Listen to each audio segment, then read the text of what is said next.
तो हम बात करेंगे एल्केन के केमिकल प्रॉपर्टीज़ के बारे में। सबसे पहले केमिकल प्रॉपर्टी पढ़ेंगे ऑक्सीडेशन, दूसरा पढ़ेंगे पायरोलिसिस, तीसरा पढ़ेंगे सब्स्टिट्यूशन।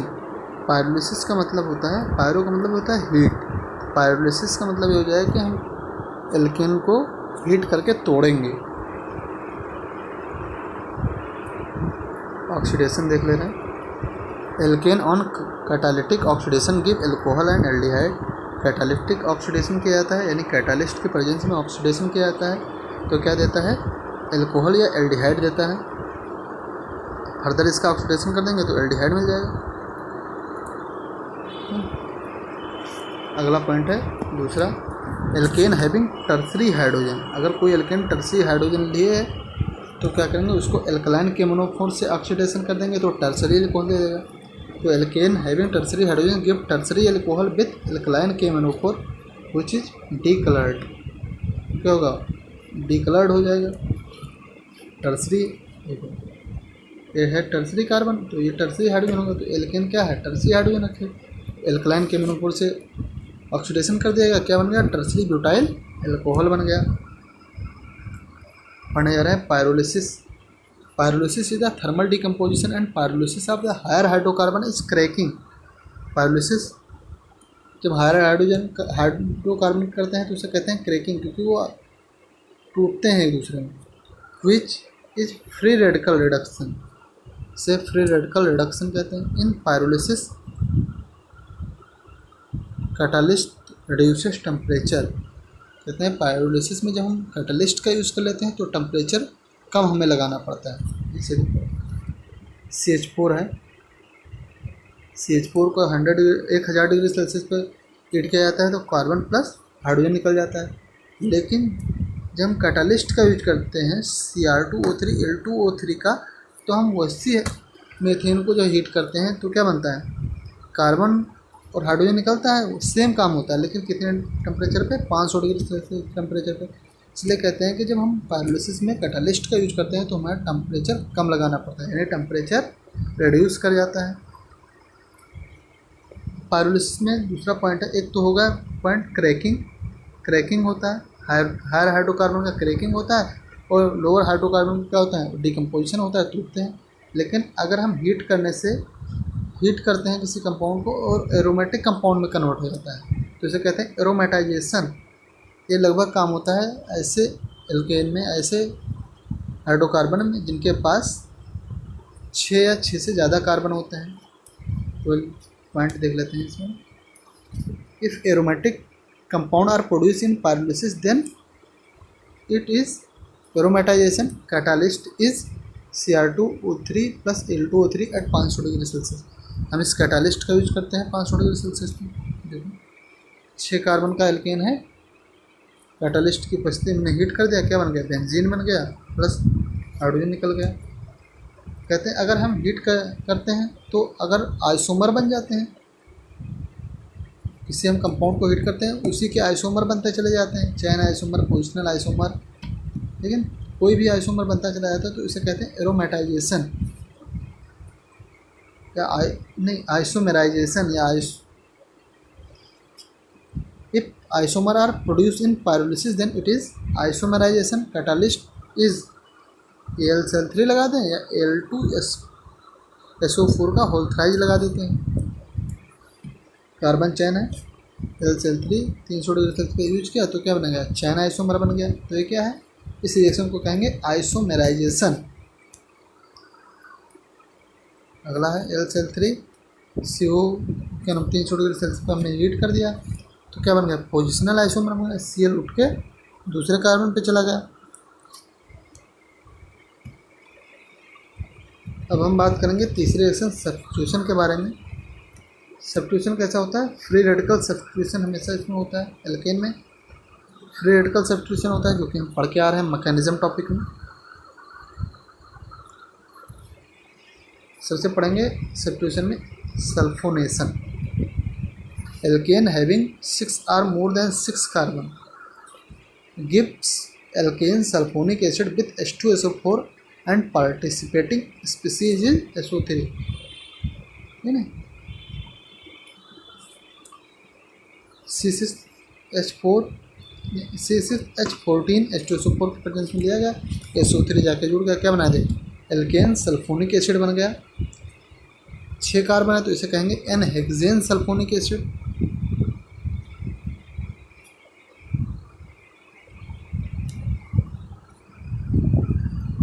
अगला पढ़ेंगे हम नाइट्रेशन। एल्केन हैविंग 6 और more than 6 carbon react with the liquid HNO3। अगर 6 या 6 से ज़्यादा कार्बन है तो वो लिक्विड HNO3 से रिएक्शन करेगा, बट लोअर एल्केन है तो वेपर HNO3 से रिएक्शन करेगा। वेपर HNO3 कब कहेंगे, जब HNO3 को 400 डिग्री सेल्सियस ताप पर हम हीट कर लेंगे तो वही HNO3 वेपर HNO3 में कन्वर्ट हो जाएगा। तो but lower alkane react with vapour HNO3 and give mixture of nitro alkane. और क्या बनेगा, मिक्सचर ऑफ नाइट्रो एल्केन बनेगा। देखो ये क्या है, C3 है भाई, 6 कार्बन से कम कार्बन है तो हम क्या कहें, वेपर HNO3 यूज किया, HNO3 eight 400 degree Celsius use किया, इसका मतलब है वेपर HNO3 यूज किया। तो क्या बना, पहले 3 कार्बन से NO2 जुटा, फिर 3 कार्बन का पोजीशन बना, फिर 1 कार्बन डिक्रीज किया, 2 कार्बन का NO2 बना, फिर 1 कार्बन का NO2 में जितने भी मिक्सचर बन सकते हैं उतने नाइट्रो एल्केन के मिक्सचर बन जाएंगे। यानी नाइट्रेशन में क्या मिलता है, मिक्सचर ऑफ नाइट्रो एल्केन मिलता है, जितने भी पॉसिबल हो सकते हैं। हम पढ़ेंगे हैलोजिनेशन रिएक्शन के बारे में। हैलोजिनेशन सबसे बढ़िया F2 शो करता है, फिर Cl2 शो करता है, फिर Br2, फिर I2। F2 बहुत ज़्यादा हाईली रिएक्टिव होता है, बहुत तेज़ी से रिएक्शन करता है, एक्सक्लूसिव रिएक्शन इसके रिएक्शन करते हैं। I2 बहुत लेस रिएक्टिव होता है, तो ये रिवर्सिबल रिएक्शन शो करने लगता है। रिएक्शन आगे जाती है फिर बैक हो जाती है, आगे जाती है फिर बैक हो जाती है। तो हम इस रिएक्शन को अगर आगे प्रोसीड ही करना चाहते हैं तो जो प्रोडक्ट है उसे हम निकालते रहेंगे तो आगे रिएक्शन आगे ही प्रोसीड करती रहेगी। अभी यही करेंगे, आगे हम दिखाते हैं। पॉइंट है F2 show exclusive reaction since F2 is highly reactive. देखो जितने हाइड्रोजन के सबको छीन लिया, क्या बना लिया, 4HF बना लिया, कार्बन को अकेला छोड़ दिया। Cl2 Br2 show chain substitution in presence of sunlight. Cl2 Br2 क्या करते हैं, चैन सब्सटीट्यूशन शो करते हैं, जो कि हम पढ़ चुके हैं एक बार मैकेनिज्म टॉपिक में। CH4 है, Cl2 से रिएक्शन क्या है, पहले क्या बनेगा, CH3Cl, फिर CH2Cl2, फिर CL3, फिर CCl4। एक असली बात यह है कि इंटर में सबसे पहले यही रिएक्शन याद भी होती है। सर सबसे पहले यही रिएक्शन है, सनलाइट के प्रेजेंस में रिएक्शन हो रही है। हम लोग इतनी लंबी रिएक्शन देख के याद करते हैं और एक खुश होते हैं, बहुत ज़्यादा खुशी का माहौल रहता है। सोच लो क्या है, C2H6 है, एथेन है, Cl2 रिएक्शन करा रहे हैं। अगर C2H6 हमने एक्सेस में ले लिया तो क्या होगा, C2H5Cl बनेगा, HCl बन जाएगा। लेकिन इसी रिएक्शन में अगर हमने C2H6 को एक्सेस में ना लेके Cl2 को एक्सेस में ले लिया तो जितने हाइड्रोजन हैं इनको तबाह कर देगा और क्या बनेगा, C2Cl6 बना लेगा, C2Cl6 बना लेगा, जो क्या है, आर्टिफिशियल कैम्फर है। कैम्फर मतलब कपूर, आर्टिफिशियल कैम्फर है। यहाँ पे दोबारा हम बता दे रहे हैं, अगर मेथेन है, मेथेन से हम क्या बनाएंगे, सारे हाइड्रोजन को हटा के हम CCl4 बना लेते हैं। C2H6 यानी एथेन है, एथेन से क्या है, C2Cl6 हम बना लेते हैं, है ना। तो CCl4 जो काम करता है फायर एक्सटिंग्विशर का काम करता है, जबकि C2Cl6 जो काम करता है ये आर्टिफिशियल कैम्फर का काम करता है। बेचारा I2 आ गया। I2 show reversible reaction since I2 is very less reactive. Reaction देख लेते हैं, एक पॉइंट इसमें लिख दिया गया है, and to increase yield of product HI is oxidise into iodine आयोडीन बाई HiO3 Hg और Hg वो यानी मर्क्यूरिक ऑक्साइड के द्वारा। रिएक्शन देखेंगे पता चल जाएगा। ये रिएक्शन है, क्या बना, CH4 + I2 CH3I + HI बन गया। अब ये रिएक्शन क्या हो, रिवर्सिबल होते चली जा रही है। तो हम कोशिश ये करेंगे कि HI को हम निकालते रहेंगे। HI को निकालने का तरीका यह है कि HI की रिएक्शन हम किसी और से करा दें तो HI भी वहाँ से रिमूव होता रहेगा, तो रिएक्शन बैकवर्ड डायरेक्शन में नहीं जाएगी। तो इसके लिए क्या करते हैं, HI की रिएक्शन हम कराते हैं HiO3 से। HiO3 से जैसे रिएक्शन कराते हैं, HiO3 HI को किस में ऑक्सीडाइज कर देता है, I2 में ऑक्सीडाइज करता है और वाटर निकाल देता है। तो ये रिएक्शन आगे की तरफ लगातार प्रोसीड होती रहती है, इसलिए लिखा है and to increase yield of product. Yield of product में शेषीय HI को बढ़ाने के लिए HI is oxidise into iodine by HiO3 और मर्क्यूरिक ऑक्साइड, दोनों में से किसी के द्वारा हम से ऑक्सीडाइज कर सकते हैं। अब ये पॉइंट है, number of mono halo derivative are equal to number of possible isomer. जो number of mono halo derivative है और नंबर ऑफ पॉसिबल आइसोमर के इक्वल होते हैं। अब बात ये आती है, इसको हम समझेंगे कैसे, तो इसको हम देख लेते हैं फिगर से। फिगर देख लेते हैं। मान लो एक कार्बन चेन हमने बना दिया है, लेकिन कार्बन हम एक मोनो हेलो डेरिवेटिव का मतलब होता है एक हम हाइड्रोजन लेकर आते हैं, एक हाइड्रोजन है, इसको जोड़ने का चांसेस कई जगह पे हैं, या तो हम यहाँ पे जोड़ दें या तो यहाँ जोड़ दें, यहाँ तो एक कार्बन में हम कहीं जोड़ सकते हैं। तो इसका मतलब हम एक ही जगह की केवल बात करेंगे। हम मान लो यहाँ जोड़ सकते हैं तो दूसरा आइसोमर बनेगा, यहाँ जोड़ देंगे तो दूसरा आइसोमर बनेगा, यहाँ जोड़ देंगे तो दूसरा आइसोमर बनेगा, यहाँ जोड़ देंगे तो दूसरा आइसोमर बनेगा। लेकिन जब हम यहाँ जोड़ेंगे ना तो ये रिपीट हो जाएगा, यहाँ जोड़ेंगे तो ये रिपीट हो जाएगा, यहाँ जोड़ेंगे तो ये रिपीट हो जाएगा, ठीक है ना। तो कितने आइसोमर इससे बनाए जा सकते हैं? लगभग पोजीशन आइसोमर की अगर बात किया जाए तो 4 बनाए जा सकते हैं। तो मोनो हेलो डेरिवेटिव इसके कितने हो सकते हैं? 4 हो सकते हैं। यानी कि जितने आइसोमर पॉसिबल होंगे उतने ही मोनो हेलो डेरिवेटिव बन सकते हैं। तो यही पॉइंट है। इसको कई स्टेप में बताया गया है, कई कंपाउंड का बताया गया है, जो कि कभी कभी पूछ लेता है।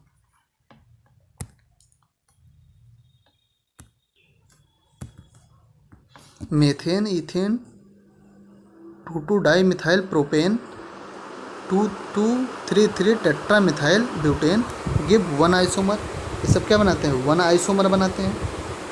2,2 डाई मिथाइल प्रोपेन को न्यू पेंटेन भी कहते हैं। ये क्वेश्चन शायद पूछा गया है। Propane butane 2 methyl propane 2,3 di methyl butane give 2 isomer. ये 2 आइसोमर बनाते हैं।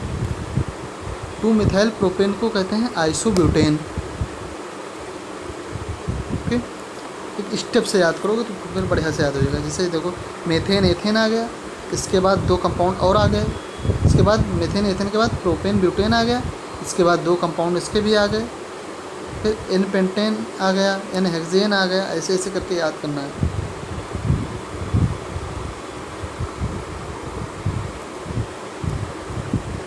एन पेंटेन की 3 आइसोमर, 1 हैज़ कायरल कार्बन, जिसमें एक आइसोमर के पास क्या होगा? कायरल कार्बन होगा।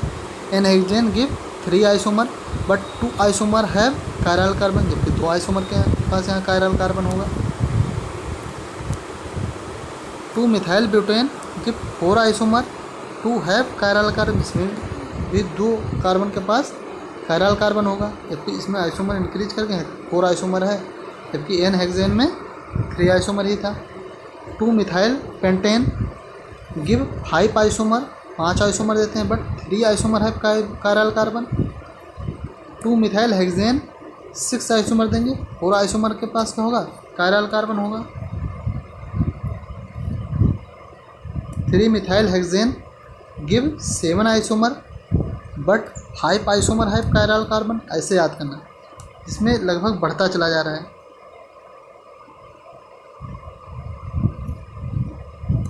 इन दोनों को अलग याद कर लो, तो इनके ऐसे याद कर लो। ये 3 देते हैं तो इनके पास 1 के पास कायरल कार्बन है, ये भी 3 देते हैं तो इनके पास 2 के पास कायरल कार्बन है।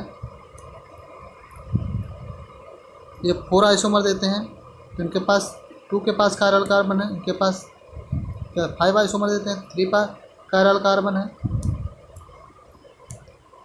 ये 6 आइसोमर देते हैं, 4 के पास कायरल कार्बन है, 7 देते हैं तो 5 के पास कायरल कार्बन है। ऐसे स्टेप में याद करोगे तो बढ़िया से याद हो जाएगा।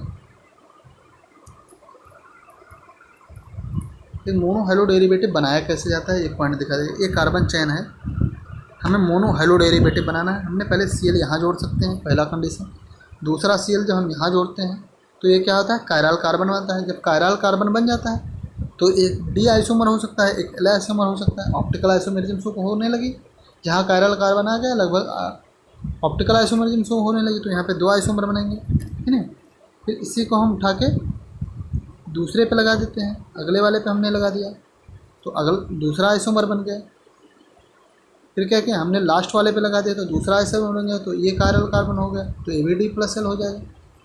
तो जितने आइसोमर हो जाएंगे उतने कंपाउंड बने, जैसे 1 2 3 4 और इसमें एक एक्स्ट्रा है 5, एक इसमें एक्स्ट्रा है 6, यानी 6 आइसोमर बन गए, तो 6 मोनोहाइलो डेरिवेटिव बन सकते हैं। तो ये पॉइंट पूछा जाता है। ऐसे निकालना बहुत मुश्किल होगा, हम कोशिश ये करें कि वही जितने स्टेप हैं उन्हें को हम याद कर लें। अब हम पेज देख लेते हैं केमिकल प्रॉपर्टीज़ का। एल्केन का ऑक्सीडेशन देखते हैं। ऑक्सीडेशन किसमें, कैटालिसिटिक का ऑक्सीडेशन किस copper 200 degree Celsius 100 atmospheric pressure पे हो रहा था। तो एल्केन क्या देते हैं, एल्कोहल एल्डिहाइड देते हैं, क्योंकि अल्कलाइन के मोनोफोर क्या करता है, एल्केन हैविंग टर्सरी हाइड्रोजन को ऑक्सीडाइज कर देता है टर्सरी अल्कोहल में। दूसरा है पायरोलिसिस, जैसे कहते हैं थर्मल डिकम्पोजिशन। एक होता है क्रैकिंग, जो कि हायर हाइड्रोकार्बन का होता है, जबकि स्मॉलर हाइड्रोकार्बन होता है उन्हें इसको डिकम्पोजिशन कह देते हैं। तो डिकम्पोजिशन में स्मॉलर हाइड्रोकार्बन को तोड़ा जाता है, क्रैकिंग में हायर हाइड्रोकार्बन को तोड़ा जाता है। स्मॉलर में हम लगभग यूज कर रहे थे 100 डिग्री सेल्सियस ताप यूज कर रहे थे, 100 नहीं था, 1000 डिग्री सेल्सियस ताप होना चाहिए, 1000 डिग्री सेल्सियस ताप यूज हो रहा था। तो क्या होता था, मेथेन से कार्बन हाइड्रोजन निकल रहे थे, लेकिन वहीं पे जब हम Cr2O3 L2O3 यानी कैटालिस्ट यूज कर लेते तो हमें 500 डिग्री सेल्सियस ताप लगाना पड़ रहा था। अगला है, अगर पायरोलिसिस में एरोमेटिक कंपाउंड बन जाते हैं तो उसे कहते हैं एरोमेटाइजेशन। अगर कंपाउंड 6 और मोर देन 6 कार्बन है उनके पास तो क्या बनाएंगे, बेंजीन बना लेंगे। इसमें Cr2O3 L2O3 500 डिग्री सेल्सियस की प्रेजेंस लिया जा रहा था। आइसोमराइजेशन, आइसोमराइजेशन में क्या होगा, आइसोमर बनेंगे। इसका कैटालिस्ट क्या है, Cl3 ले लें या फिर हम ClSO4 का होल थ्राइज ले लें, वो भी 300 डिग्री सेल्सियस ताप पे। अगला रिएक्शन था सब्स्टिट्यूशन रिएक्शन। सल्फोनेशन हमने पढ़ा, एल्केन हैविंग 6 और मोर देन 6 कार्बन से क्या बना था, एल्केन सल्फोनिक एसिड बना था। नाइट्रेशन, नाइट्रेशन में हम लोअर एल्केन के साथ वेपर HNO3 यूज करते हैं। वेपर HNO3 का बनता है HNO3 एट 400 डिग्री सेल्सियस ताप यूज करते हैं, तो उसे ही हम वेपर HNO3 कह देते हैं। तो लोअर एल्केन किस में कन्वर्ट होता है, मिक्सचर ऑफ नाइट्रो एल्केन में। एल्केन हैविंग 6 और मोर देन 6 कार्बन, तो इसमें हम लिक्विड HNO3 का यूज करते हैं, ये भी नाइट्रो एल्केन में ही कन्वर्ट होता है, मिक्सचर ऑफ नाइट्रो एल्केन बनता है, क्योंकि हम रिएक्शन देख चुके हैं।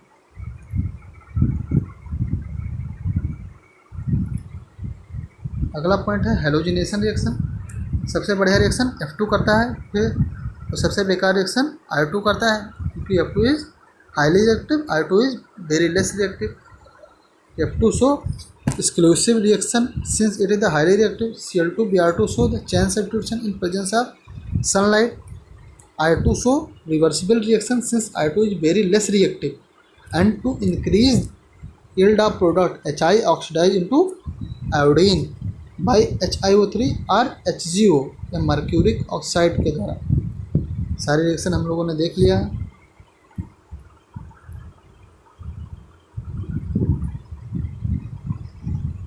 अगर कहीं Hg+ है तो उसे मर्क्यूरस कहते हैं, Hg+2 है तो मर्क्यूरिक कहते हैं, Fe+2 है तो फेरस कहते हैं, Fe+3 है तो फेरिक कहते हैं, Pb+2 है तो प्लम्बस कहते हैं, Pb+4 है तो प्लम्बिक कहते हैं। अब बात आती है किसको हम कहते हैं अस लगाते हैं, किसमें हम इसमें इक लगाते हैं। तो जिसका लोअर ऑक्सीडेशन होता है, अपने कंपाउंड में क्या होता है, लोअर ऑक्सीडेशन होता है, वहाँ पे हम अस का यूज करते हैं, या फिर उसका हायर ऑक्सीडेशन होता है तो वहाँ पे इक का यूज करते हैं। हम लोगों ने मोनो हेलो डेरिवेटिव की तो बात कर ही ली। ओके, अब एल्केन का एंड हो गया। अब हम बात करेंगे एल्कीन और एल्काइन की, क्योंकि हम अगले वीडियो में बात करेंगे।